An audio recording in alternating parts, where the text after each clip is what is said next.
Joining us on the How Did You podcast today is Rambo, or you may know him as Ray. He's a golfer, streamer, bowler. What can't this man do? Let's not forget he's an all-around Call of Duty legend and the current coach of Optic, Texas. How are you doing today, Ray? I'm pretty good, man. That's a good intro. You caught all the you got all the elements there. I'm pretty good at ping pong too, but we'll just leave it out there. There's no special accomplishments there yet. Just good casual player.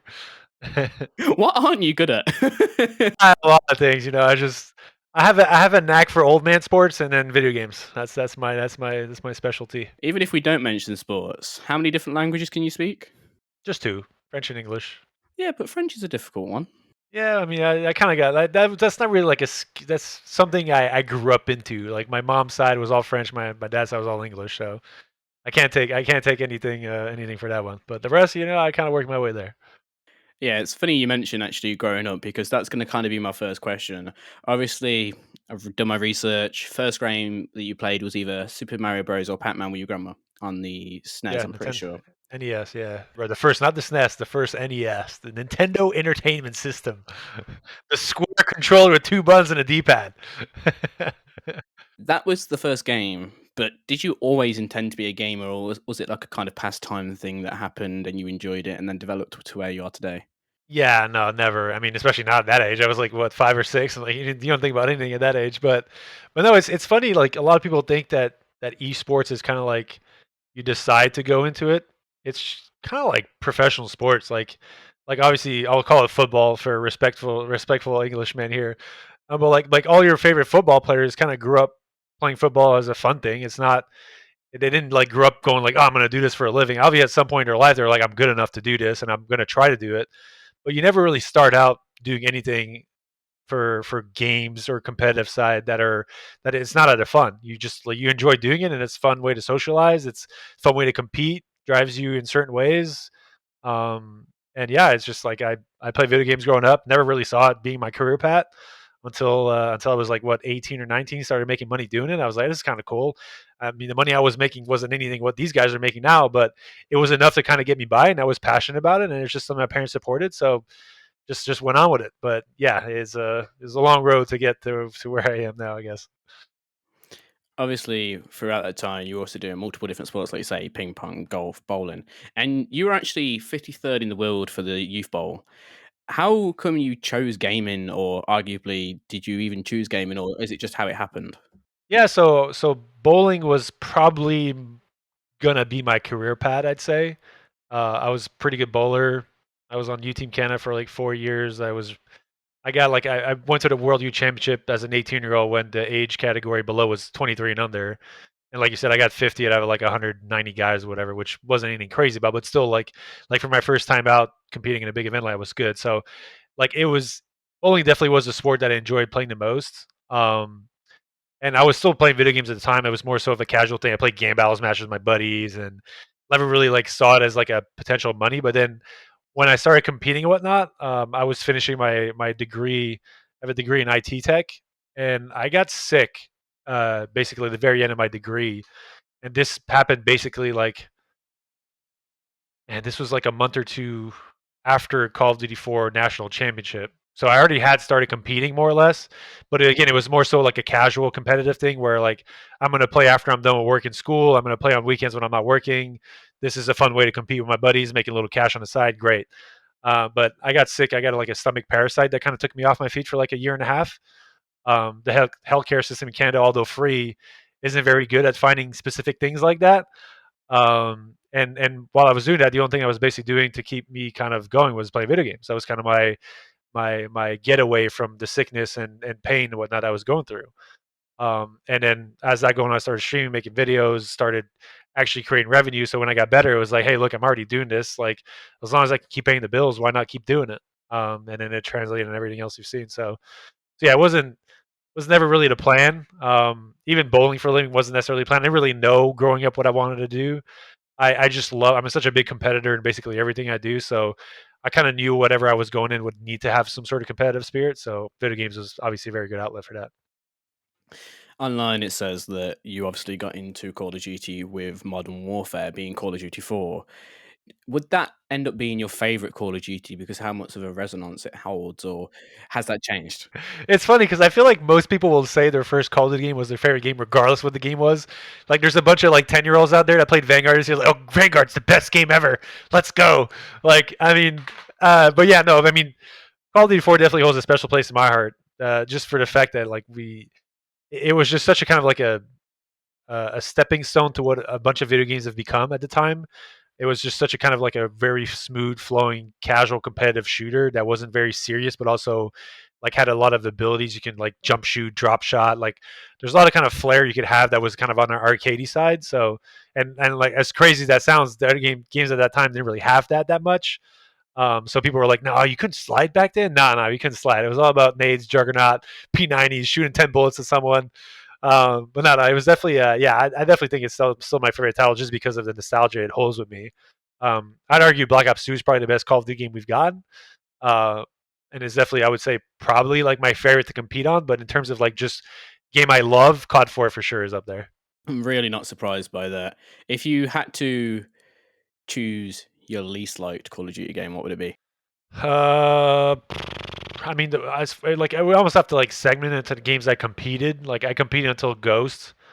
And I definitely think Ghost was like my last. I was in my last year, and for reasons more so gameplay wise, that was probably my least favorite.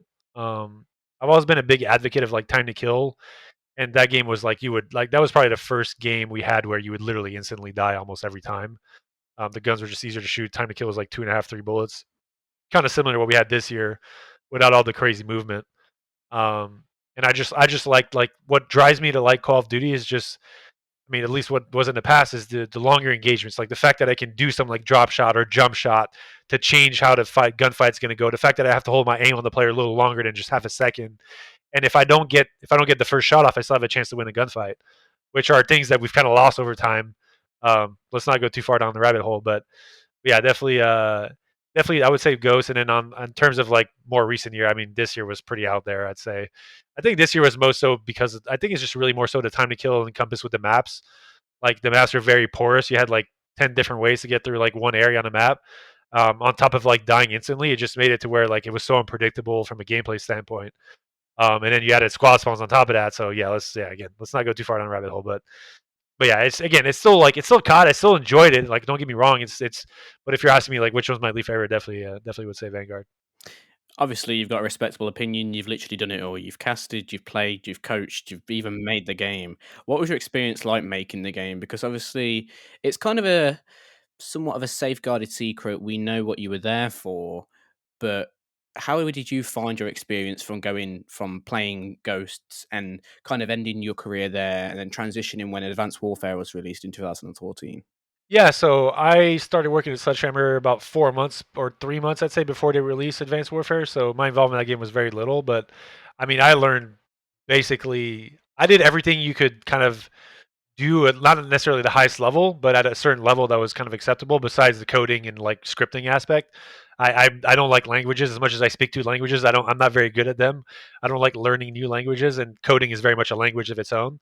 But most of what I did there was kind of like game balancing, tuning aspects. A lot of like opinions and like kind of gameplay feedback oriented stuff. Like, hey, this map has this choke point. It doesn't really make sense. It'd be cool if there was this instead of that. Oh, you're spawning here a lot. You should probably spawn here because this will make more sense for engagements. And then my biggest involvement from the technical side was like tuning weapons. So I would like basically have the artistic team would give me the actual looks of the gun. I would hook him up to the game. Basically, just like I had a big program that would like just kind of put things in certain places, have the stats go in, run a certain like. There's a whole list of things that I did around that. That's more so than just saying, "Oh, this gun shoots at this speed." And yeah, that was kind of like my biggest, I guess, my most impact. And then obviously past that, like I designed rank play on World War II. I did a lot of like the broadcasting tool, worked very close with the teams that had all the basically everything that you think is competitive. I kind of had a touch in, and then yeah, it was super fun. Honestly, it was very kind of it was driving. It was cool to see things from a different aspect because as players and competitors, I mean, even now, like there's a lot of people that just don't really know what goes on behind the scenes, and I won't really go too much into that because I don't want to get in trouble. I don't know how much I can say, um, but there's definitely like there's so much that goes into it. That's just it's a very difficult place to to do things as the community wants all the time. Just like anything that goes on, even with the league, even with teams, there's always like some politics involved. Um, and but yeah, no, it was a lot of fun. I got to work with a lot of talented people, and I really I appreciate that I went through that part of my life. I definitely think that towards the end, whenever the offer to come back in the competitive world came, I definitely miss the competitive side of it. Like working as a developer, you can't really be like the limelight. You kind of have to work in darkness. Like I see all the comments and feedbacks of people on social media. Like, well, I wish I could tell you really what's going on, but I can't. Um, and that part of that was tough to me because again, I'm a very outspoken person. I like kind of being involved and socially kind of speak my mind and just kind of really be social with people that are either fan base, people that are competitors, like basically anything that goes on and just talking to people. And that's something I couldn't really do there. So but yeah, it was super fun. It was definitely an experience I would recommend anyone who's really into that stuff, if the opportunity arises. I can completely understand that. And you actually mentioned the online stuff of people's reactions, people's tweets, people's whatever. But obviously, Optic, you joined first in 2010, on and off for the next couple of years. Then you obviously went into Envy, which is now obviously merged together. But you must get a lot of different hate. How do you deal with hate? It's tough. I mean, especially as a coach. Like I think the biggest thing that I'm having difficulties with as a coach is kind of the anxiety you get from not being in control of much. Um, like I'm involved in the practice sessions, the process of getting better, like strategy, like basically anything you can think about in practice. Like I'm very much involved with. But when it comes to match day, like I'm here and I'm trying to like get the guys emotionally ready, motivational speeches. But when it comes to like moving the sticks around or talking, like we can't actually do anything while the game's going on. Like we basically have very little impact as coaches, and that's something I struggle with because again, I'm not going to call myself like a controllative person, but I like being in control of whatever's going on at the moment in time. And as a coach, all you can do is sit there and watch. And you'll watch a player make a mistake that you kind of talked about the day before. And like, what the hell are we doing? Like, oh my god. And then yeah, the fans react to it in a lot of different ways. The fans have everyone kind of has their opinion and perspective on what the coaches do. Um, like for example, like for a lot of the year, for some, I mean, I can understand where they come from because like the process video that came out after Major Two had a lot of limelight to the veto process. So like for the rest of the year, if we did a veto that the fans didn't agree with, then it was like Rambo. What are you doing? Hey, we're playing Bacage 5 times in the same day, brother. Bacage is not it for us. Like, what are we doing here? And it's like, as a coach, I'm like, well, the players really decide what they want to play. I can't really say it that way, like at all times, but the reality is, it's like we're still in the world on the competitive side where the players will kind of, even like I'm kind of the GM as well for Optic, like the roster changes that we had are still very much driven by the players. Like the players very much like are the guys, like we want them to be comfortable in every way possible, right? Like in basketball or other professional sports or football, for example, like if a player doesn't like the team he's playing with or contract wise or something doesn't work out, like it's not really up to the players to keep him. The organization is going to be like, sorry, bro, we can't make this work. Here's a team you can go to, and that's what we're offering you, and that's where you're going because in your contract you don't have a trade clause, whatever. Like in COD, it's a little different. At least in esports in general, it's very differently. The players will drive a lot, have the very much the bigger say in what happens, and it's the same thing for like basically everything that goes around coaching as well, like even the veto process and stuff like that. So it's definitely difficult to handle. Like there's definitely times where I go on Twitter where I probably shouldn't go because of the fact that you just know what's coming. But it's like, but then you also have the guys who are the fans who are real and kind of understand a little deeper and will have like the messages that kind of pull you up. So it's very much kind of bipolar. You have very little messages in the middle. It's very much like, oh, you'll do great next time. I know you worked hard for this and it didn't pan out. And then the guy's like, bro, I'm gonna come here. Let me beat your ass. Like, sorry. Um, but yeah, it's I've definitely learned through the years to handle it. Like as a player, I dealt with it. As a coach, I've dealt with it. It's not always fun, but it's part of the job. And it's again, it's just things you kind of learn how to handle over time. And there's not really like a specific best way, but yeah, you just have to be understanding of what you're doing and respect yourself. And as long as within your environment you're well respected and everyone feels like they're doing what they need to do, then at the end of the day, that's just all noise happening on the side. It's quite interesting that you actually mentioned that because obviously I've prepared quite a bit, reached out to the people on the Reddit, and they asked, is your job as a coach kind of making sure your team has synergy, or is it the strategy of the maps, like you say? It's everything. Like I think, and I was just on a different thing talking with a like kind of the same topic, and it's super interesting because I feel like a lot of coaches in the league will have different roles for their teams. A lot of the teams, like for example, like FaZe had 3 coaches this year. Like I had me and Troy, but FaZe had like was it RJ? Actually, they had 4. They had Easy Mac, which was their S&E coach. They had or not Easy Mac. The was it Tupac? Tupac was their S&E coach. Easy Mac, their statistician, analytic guy. RJ and then Crowder is like the coaches. So they had 4 different coaches doing things that are perceived as like they're 4. You're looking at 4 roles that are all gameplay based, right? Like the search guy's gameplay, Crowder's the head coach dealing with whatever else gameplay, but like their process how to go about things could be different than ours. Like me and Troy had our way of going about things. Like the way my coaching role is yeah, everything you think about strategy wise, gameplay wise. But on top of that, I'm also like being a dad to where like teaching these kids how to deal with certain things. Like I mean, I went to the doctor with Ender a few times this year to deal with his thumb issues. Like just really like making sure like my players are very much people that I want to succeed and I care about them, right? Like I mean, I want them to thrive in any way they can. So anything I can do to help, I'll do. And that does again, it doesn't limit itself to the video game. Obviously, the video game is probably the bigger aspect, right? Because that's what we want. But if there's side issues, motivational issues, someone doesn't hold their sleep schedule, if I got to find someone for doing something they shouldn't have done, like all of the intent, like just encompass everything that you can think about that can relate to a player's successes, I try and be a part of. And that's kind of the way I see the coaching role as like again, if me and you could sit here and tell me and you tell me next year I'm not gonna have to deal with anything besides the game, I'm gonna be let's fucking go. Great. I'm excited for that. Because obviously that's the part I probably enjoy the most, right? But the reality of the matter is like every team, every player is gonna have certain issues in their life, certain things they have to deal through. And I feel like it's unfair as like kind of like almost like I mean, I'm 33. I'm basically like I'm not old enough to be their dad, but I mean pretty close, you know? So it's like I've lived through a lot more than they have. I've been through a lot, like Kenny said, I've been around esports and COD for like 10 plus years now. I've dealt with a lot. I've had a lot of experiences they haven't been through yet. So I feel like it'd be unfair for me to hold that in and not help them go through these experiences and help them kind of understand what really how things should work. Not necessarily should work, but can work if they act in certain ways. So yeah, it's just again, I can't speak for what the other coaches do, but yeah, like I'm the dad. Paige is definitely the mom. Paige is definitely the mom of the team. But yeah, no, it's been fun. Every year's been a little different. This year probably being the worst in terms of like what we have to deal with. Obviously because of an injury, like that's not something you can necessarily control. And having one of the players out for like 2 or 3 months is as much as we had some successes with our subs, like it's just not your full roster, right? Like it's not like Ender's a huge part of our team. So yeah. Obviously, like you say, you're the dad, Paige is the mum. I guess that kind of wraps Optic up in a blanket. Optic is a family, and whatever they can do to keep you happy, keep you, Yeah, I don't Hex know. and Short are granddads. Like they're the overseers. Like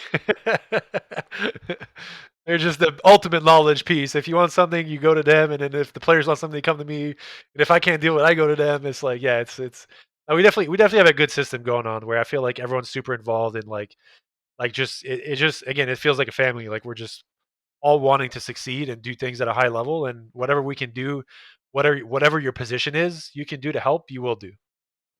I'm gonna try and dive a little bit deeper into this thumb situation. Obviously, he's back on the team, and we can expect to see him next year. And I'm sure we'll probably end up, hopefully, fingers crossed, talking about the team next year, the teams next year coming up. Um, but how did you react as a team? Because obviously you had to bring in Pro Loot, you tried General out at the Pro Am. How was that a stressful time? Because obviously we saw bits of it here and there, but what was it like behind closed doors? It was difficult for sure. It's just obviously as a COD team, like I mean, there's no beating around the bush, right? Like having to play with a substitute or a player that isn't your starting four will create different dynamic, will change how the perception of what placing we should get is. Um, Obviously, we're still trying to win. Like that was never a doubt. Um, it's just again, it's just I think it's more so the fact that we weren't really in control of it, right? Like it's like it's not something you can really deal with.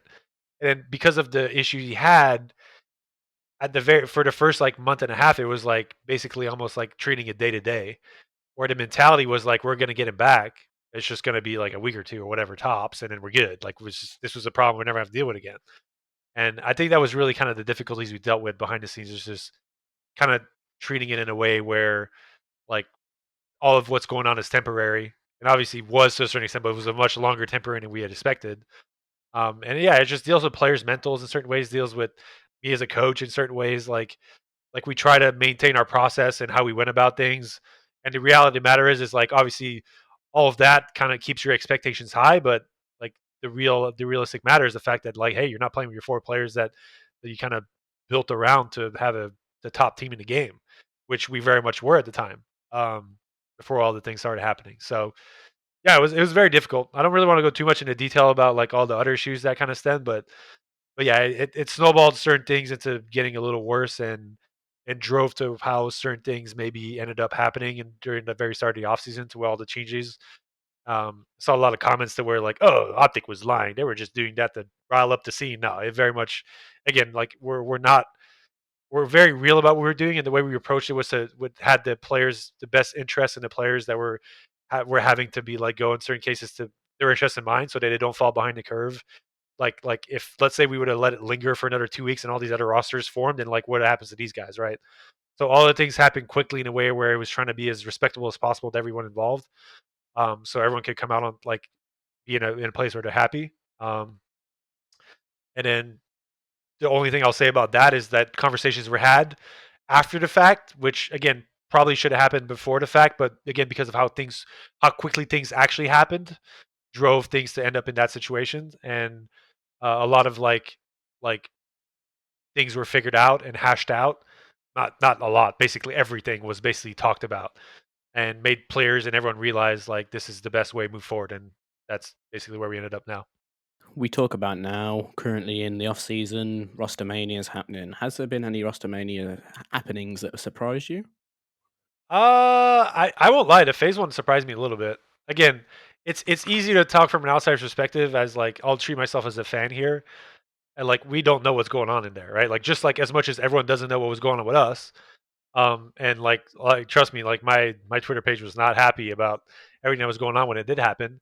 But there's always reasonings that you don't necessarily see or like that we won't share as competitors, right? Like during the year we dealt with a lot, and like we're not gonna go and put it out in public.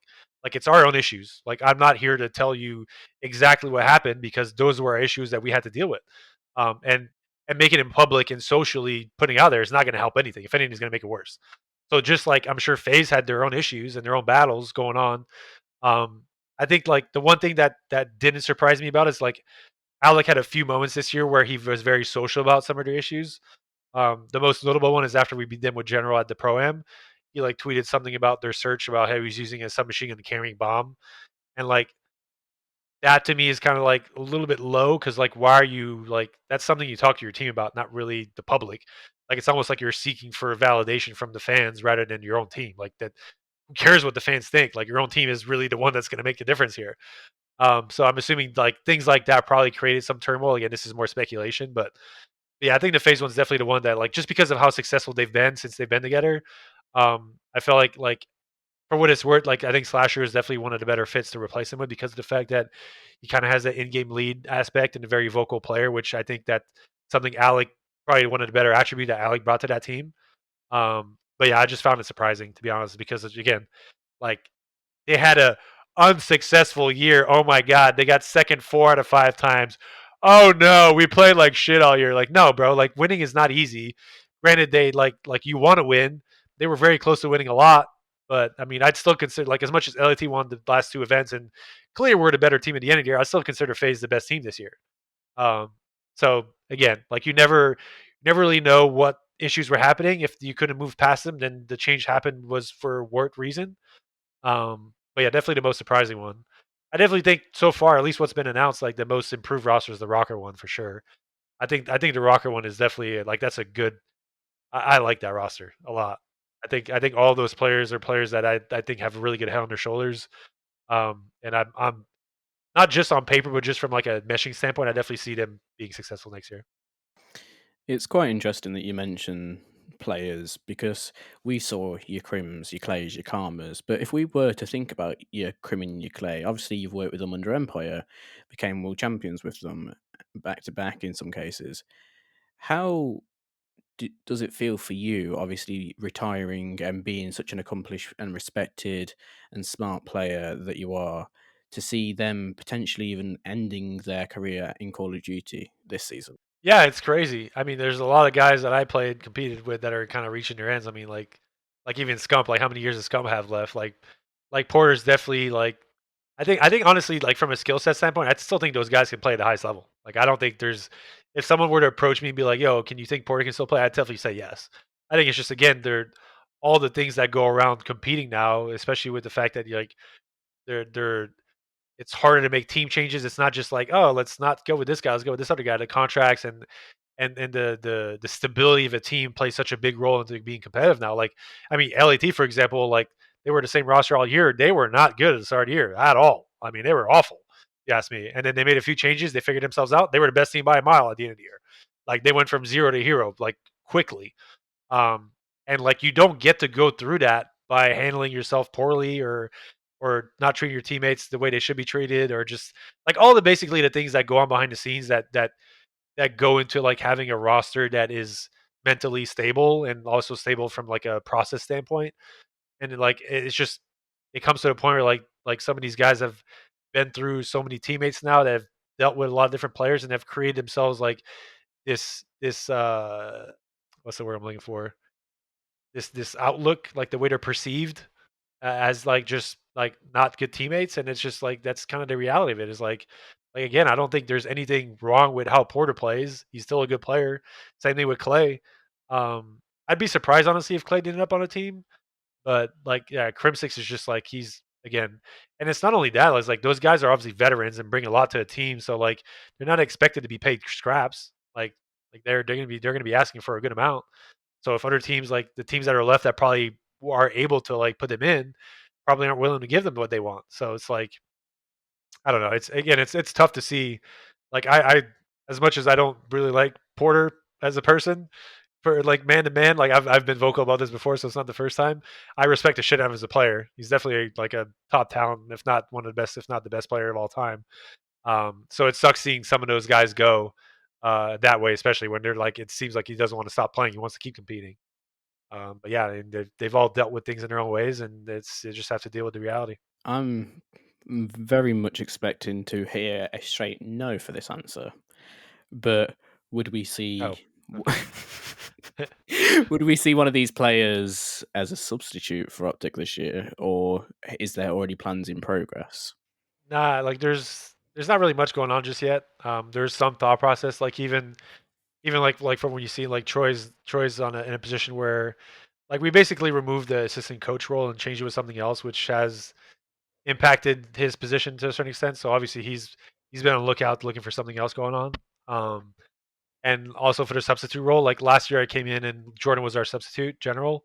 And that's not something really that was like there was not much decision there. Like he was already contracted and that was it. And the way I perceive the substitute role is a little different now, especially with what we went through this year. So there's definitely stuff that I don't want to go too in depth with just yet, but there's stuff in the works. Um, again, it would definitely be someone that like, and I mean even like let's say we were like offer Clay or Porter like the substitute role, like I don't see how we could pay them what they're probably expected to be paid, right? Like that's just reality. Money doesn't grow on trees as well. Um, so yeah, I don't know. It's I won't go too much into it. There's always like stuff that could potentially happen, so I'm not really gonna like talk to it because again, I personally don't know exactly where we're going with it just yet. I have an idea and a plan in my head, um, but yeah, we'll see how it ends up going. We'll see how it rolls out. If you had to coach four players who aren't on Optic, who would be your four?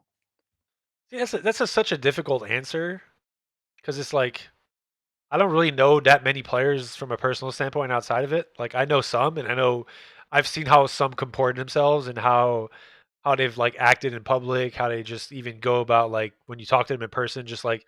But I don't really have like that much in depth knowledge about how they go about their daily practice sessions and like the answer I would give you is like definitely four players that I feel like want it badly and are willing to take in like the constructive criticism that I have for them.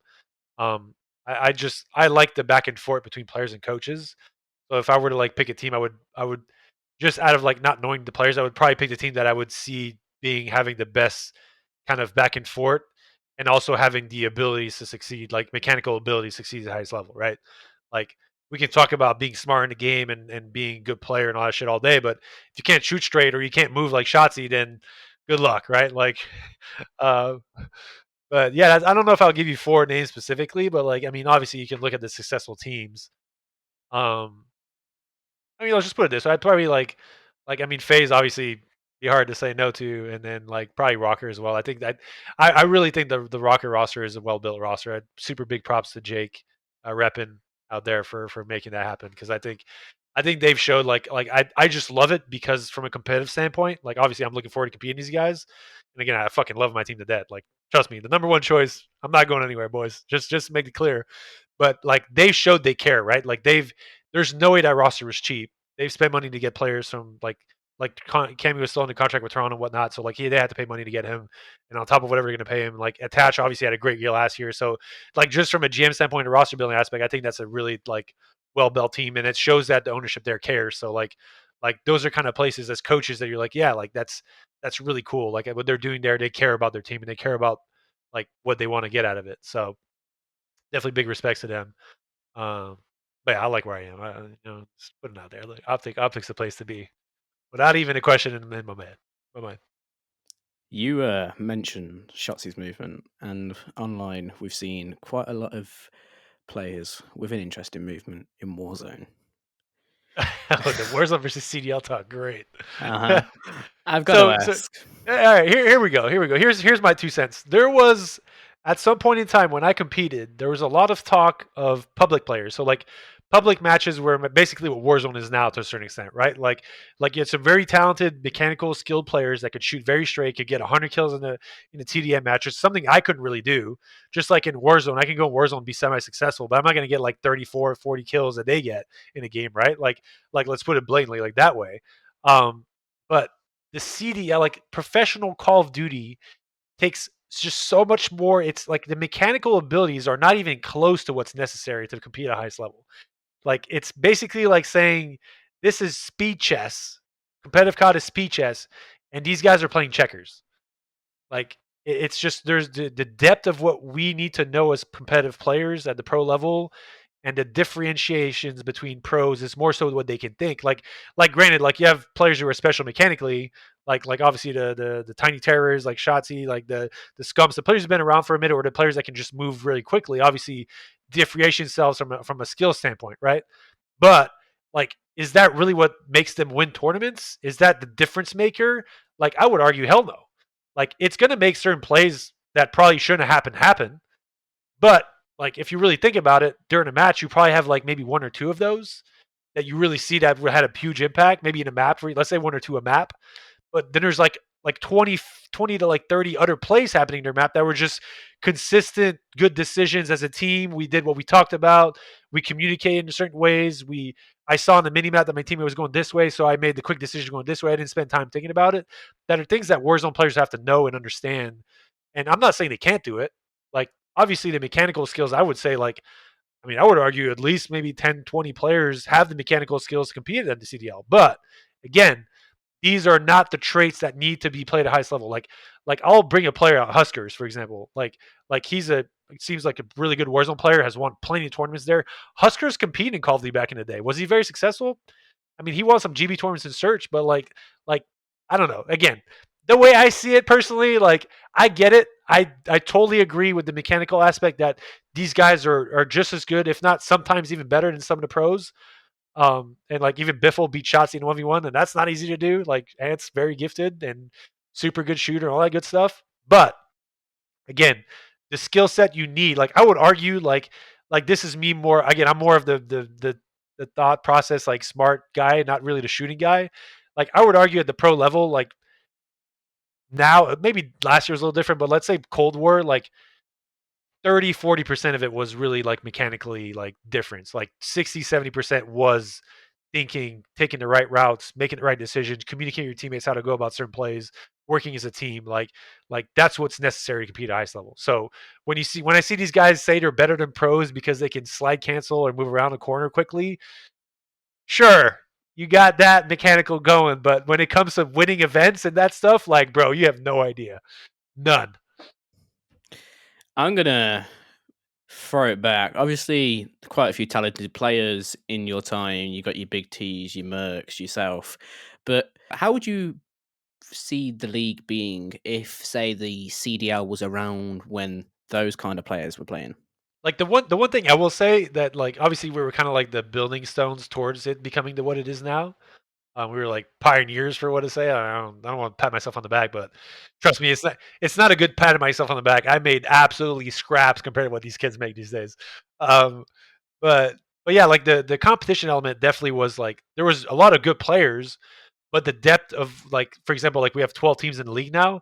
I would have argued that like this even so like last year we had maybe like four, five, six teams that really kind of came into the event and had a chance to win.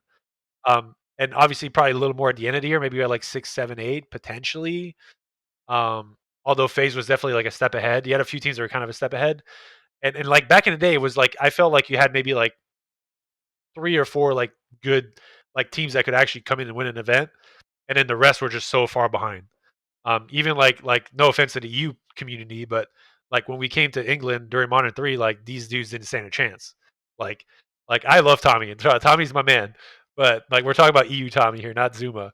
But before we came to EGL 5 for the first time in Europe, like he was on Apex EU and we were Apex and at the time because obviously the whole whatever thing happened, and they were literally coming to our streams and talking Twitter and they were talking so much shit. They were like, "You guys have no idea how what you're coming into. Like you guys are gonna get railed and whatnot." And we went there and lost one map, the entire event.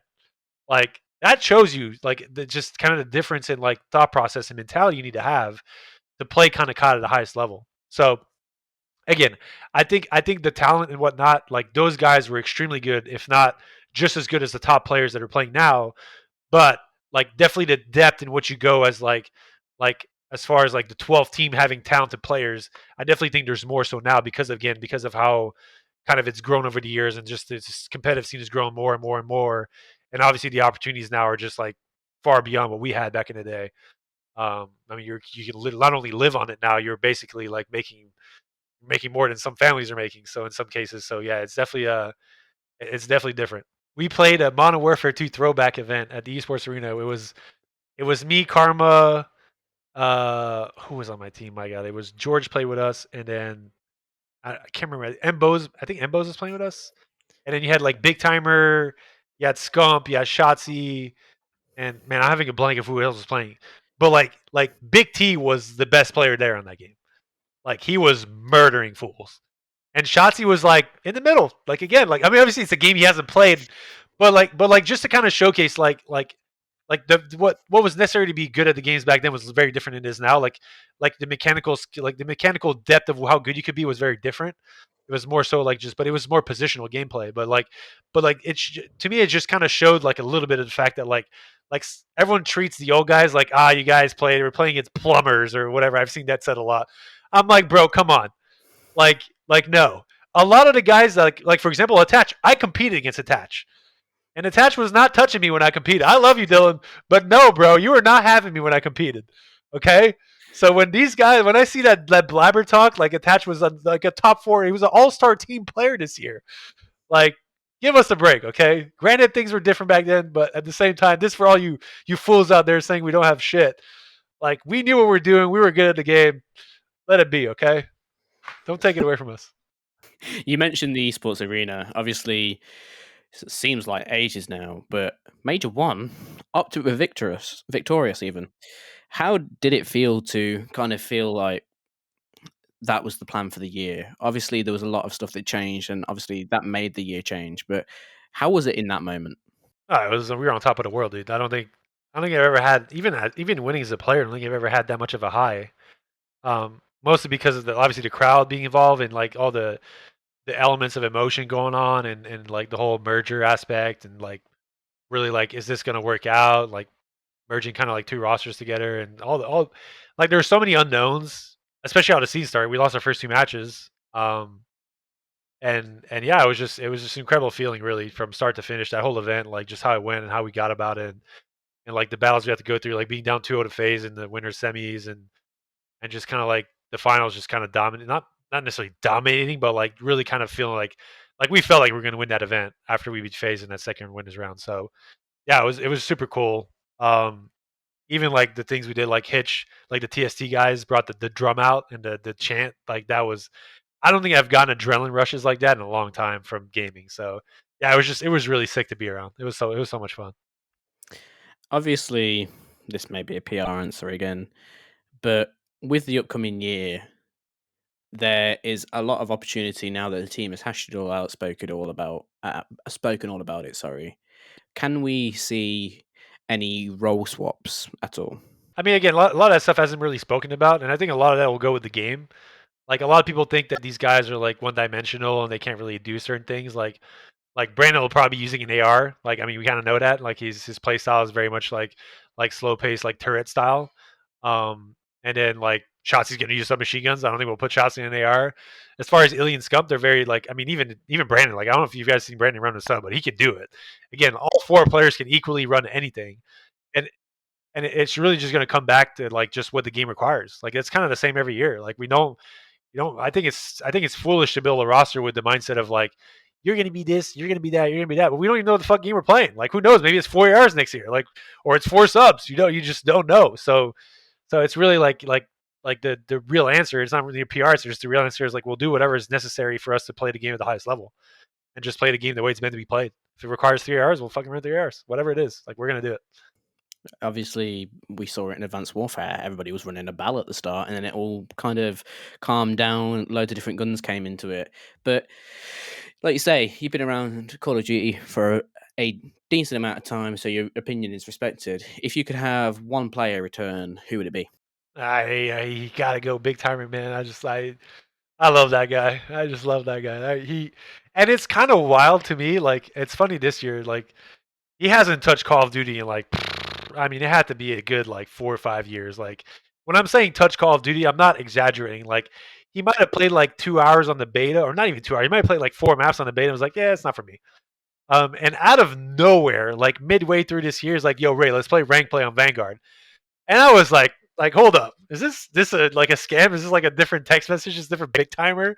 And we just started grinding. Like we had a lot of fun, and it's kind of actually in our plans when the new game comes out to like get back into tournaments. We already got Merc to agree to play with us, and well, I kind of want Teep to be our fort. That'd be kind of nice. Just kind of go in and just play like and just play like just go play against the challenger kids. Go play some tournaments, amateur stuff. Just have fun, come back and like, but actually treat it seriously. Like not just play for the hell of it. Like we're gonna play like 8 9 hours a day, stream it, like make content out of it. Like it's also like the content will be really like the win there, really. But like just play tournaments and see, like like just see where we stand, like see how we can do, see how we can compete and hang with these kids these days, and hopefully the game isn't as mechanically demanding for us old folks. But I mean, like Joey and Teep still play the game every day. They play Vanguard and like obviously, or not Vanguard, sorry, Warzone. And next year is Modern Warfare, so I would assume the mechanics in the field of the game are pretty, very similar to what they play on Warzone. So, and yeah, Big T still has it, dude. Like it, if it's kind of wild, dude. Like I honestly think like if he devoted his time and effort to competing, he could actually like play it. If not super high level amateur, very like professional, like low level, like Paris. Not me. Sorry, that was mean, but you guys know what I'm saying. You guys know what I mean. Well, they've got a new legacy to set with Vegas Legion on its way. True. Go. It was the old Paris, not the current team. Okay, I'm not talking crap. But if I also asked you to choose one ultimate Hall of Famer Call of Duty player, would it be Big Timer? I don't know. Like it's tough. I mean, if we're going like players that don't compete anymore, like from last year's standpoint, yeah. I mean, there's so many good guys. There's so many good players. Like I mean, you have to put Merc in the conversation as well. Like Karma for sure. Like I mean, like not even like Karma for sure, 100%. Aches, Deep. Like you got so many so many guys. And again, it's just wild to me that people want to talk about the old days like that didn't exist because again, a lot of those guys just played against the guys that are competing now and absolutely smoked the living crap out of them. Like why like if I'm them, bro, I'm defend those guys because I don't want those guys to come out and put me on blast. Like there's no way, dude. Like I mean, yeah, it would be fun to see a lot of the old guys come back. It'd be incredible. But yeah, it's obviously just there's a lot more to it than just like moving your thumbs around. It's a lot of mental aspect, time and effort, actually wanting to do it. Um, yeah, I mean, Hanks has been very vocal about if a team's willing to pay him $1 million a year, he's going to play or do whatever they want him to do. So There's a 2-year Call of Duty season. how f- how much are you looking forward to it? See, the 2 year thing can work in different ways. I think I personally hope is going to be positive. I definitely think we're gonna have 2 seasons. I don't think it's gonna be like one big 2 year season. I'd be very surprised if that's the case because that would kind of get redundant. What I personally like to see is like a season and then pause for like a few months, find a way to like coordinate it with like new content, like basically like add 6, 7 maps that are built for competitive, bring some old maps back, like make the game better, basically, like and then compete on it again. Like I don't like I mean Counter Strike Counter Strike's been around for what like fucking 20 some years now. Like obviously they've played new iterations of the game over time, but most of the iterations has been just visual changes, not really like gameplay changes. The game still works the same. A lot of maps are kind of still the same. Like there's progress you can make on the competitive side from having something you've played over time. I mean, it's like you talk about like everyone's like, oh, a new COD of year is great. Like it's not necessarily a bad thing, because it does keep things fresh and it does change things. But at the same time, it's like if you look at sports, like football hasn't really changed. Like it's the same thing. You have like the rules are the same. They just change the rules slightly, but never to the core. Like the still the same size field, still the same size net, still the same amount of players on the field. We're kicking the ball around and trying to put it in your net. That's the core. That's the core aspects of the game. Obviously, there's a lot of depth to it, and strategy and players and how you do certain things over time has grown to where like it's constantly feeling new.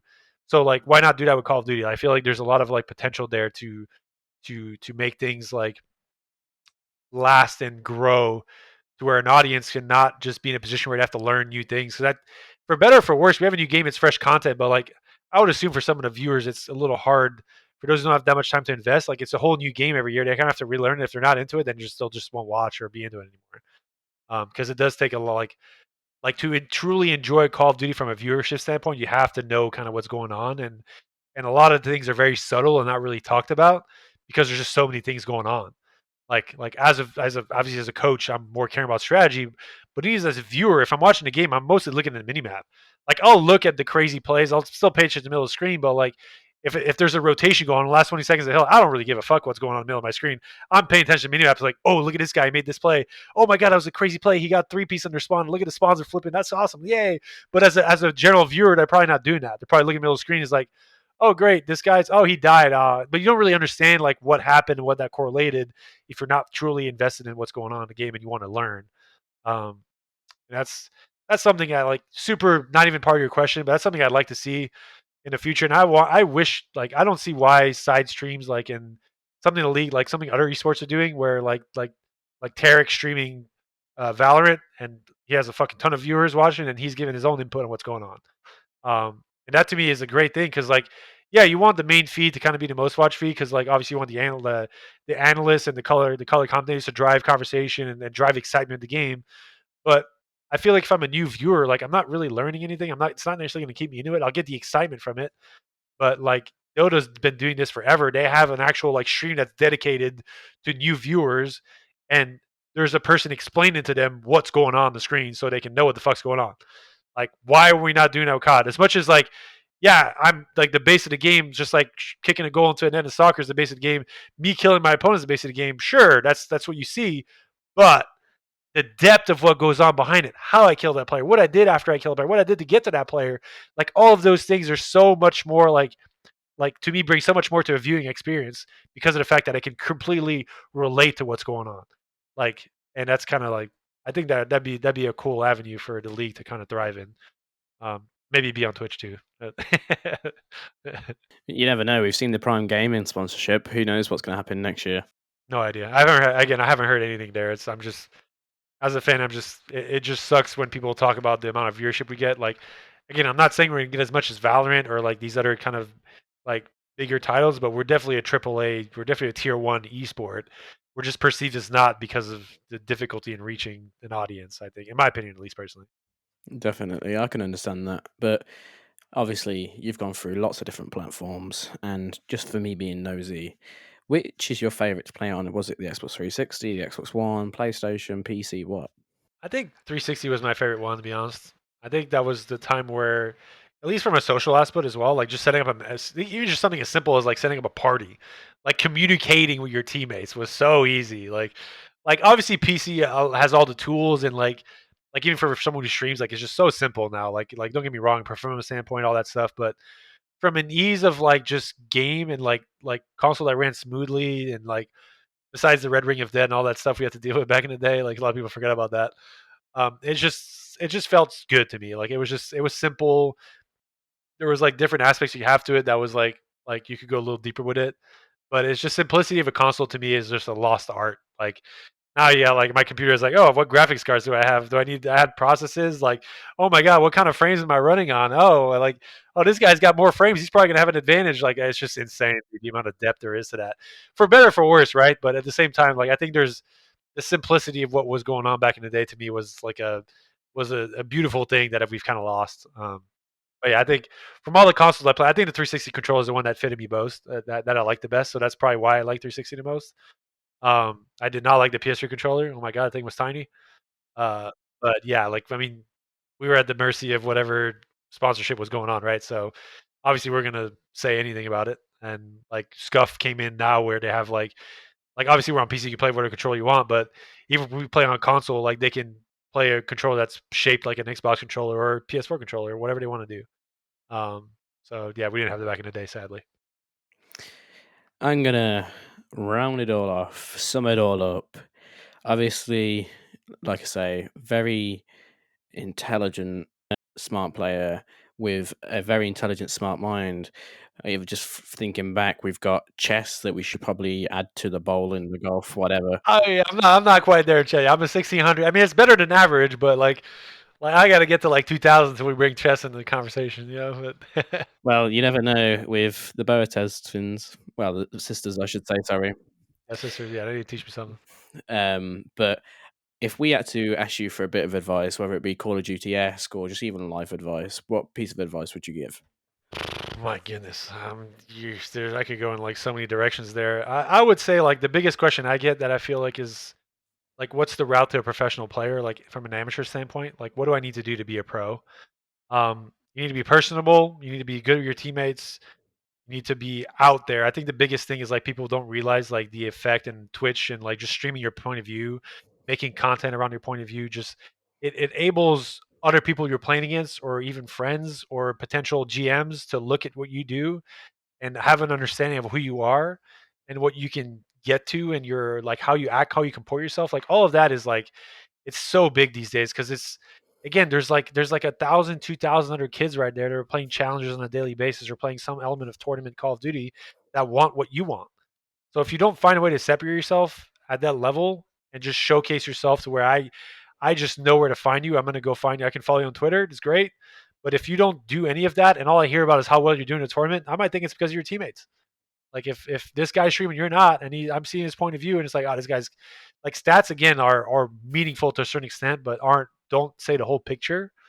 So like I think that's really the biggest piece of advice I would say. Like just in the personal aspect, be a proper human being. Like you can be emotional. You can like for example, like Scrappy, who is a player who's very out there, like extreme, Mhm. obviously on the super extreme, but like Clay's been like that. Like when he's had a successful career, like those things when you compete can be like a little bit like sure it'll create like somewhat of a judgment for someone, but don't really like have they don't create a barrier to be you being successful. It's more so like if I'm having a conversation outside the game or even during the game about what I want to do, like being comporting yourself like a proper human being and just like normal is not the right way of putting it, but like just again, just being able to communicate with someone in a way that's respectable to me is just such a it feels so niche these days for whatever reason. Like just so many people out there just want to be shit talking and just treating other people like they're not humans and just like it for whatever reason it just seems like I mean maybe it's just social media creating that push on that. But again, like just be proper. It goes a long way in ways that you can't even imagine. Um, and yeah, just you got to work. Like that's the biggest thing. We saw a lot with the 100 Thieves thing happening. Like Nate Shot put it like a lot of comments out there. Like and just like being a pro player, man. If you want to be a pro, every time you step foot on the game, you need to be learning something. You need to be working to get better at something.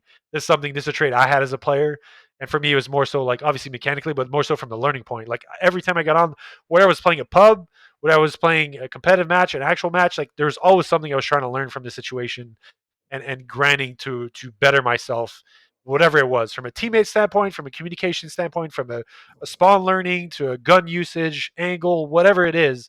If you get on the game and you don't have the mindset to learn and get better, then you are wasting your time. You could play for 10 hours a day, and I could play for 3 hours a day. If I'm taking my 3 hours extremely serious, I could have been more productive than you were in 10 hours. And yeah, again, just never forget that whatever you think you have as a player, someone out there is better than you. So if you don't keep working to get better, to strive to be better than the best, then you will stagnate and you will lose track, and someone else will get the spot you're looking for.